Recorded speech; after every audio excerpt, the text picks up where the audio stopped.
Dear my fellow participants on the Geneva Summit, I urge you to please raise your voice as a human rights defender to exert effort on Vietnam authority through every international mechanism possible.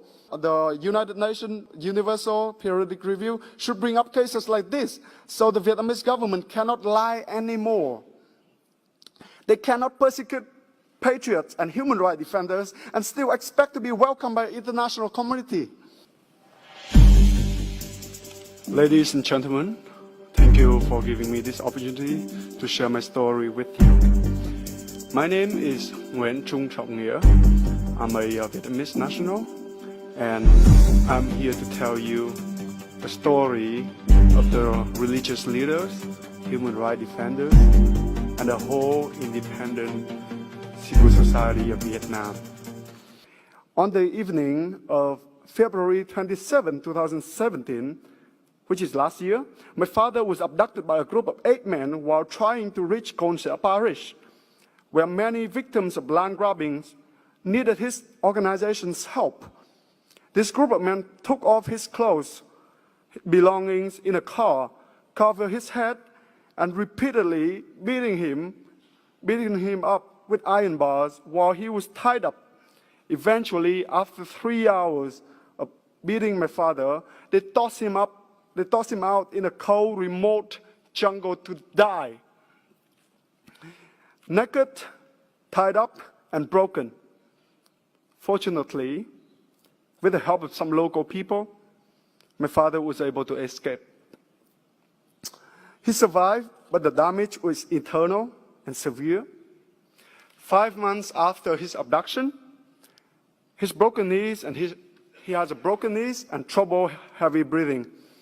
My dad cried to me when he called me on the phone saying, it hurts, son, it hurts so badly.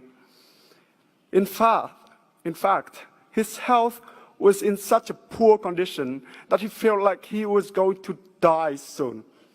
He told me, son, do not be troubled, that once you return home and you're not being able to see me, just continue your fight for Vietnam's freedom.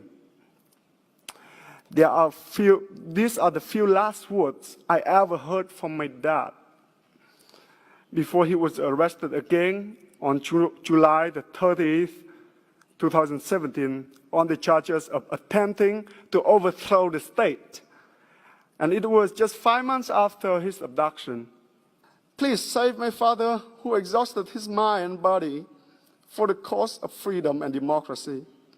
Please save my mother, a political prisoner's wife who struggled to sustain the family. My family is not the only one suffering from this flight.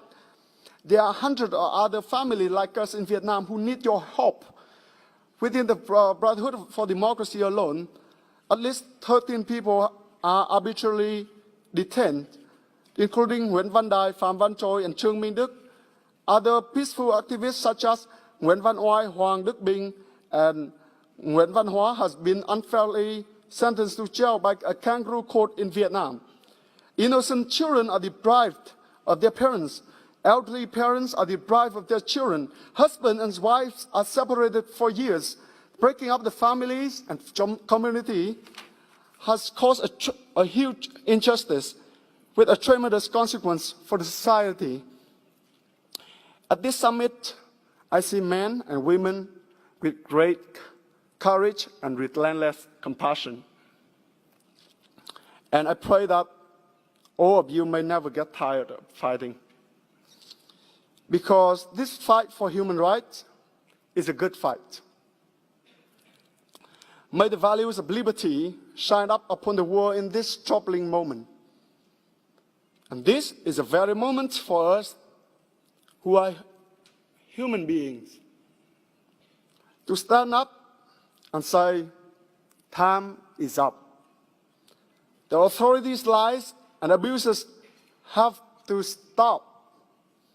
Universal human rights must be upheld.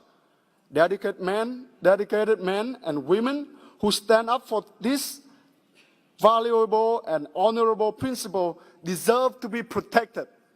Thank you so much.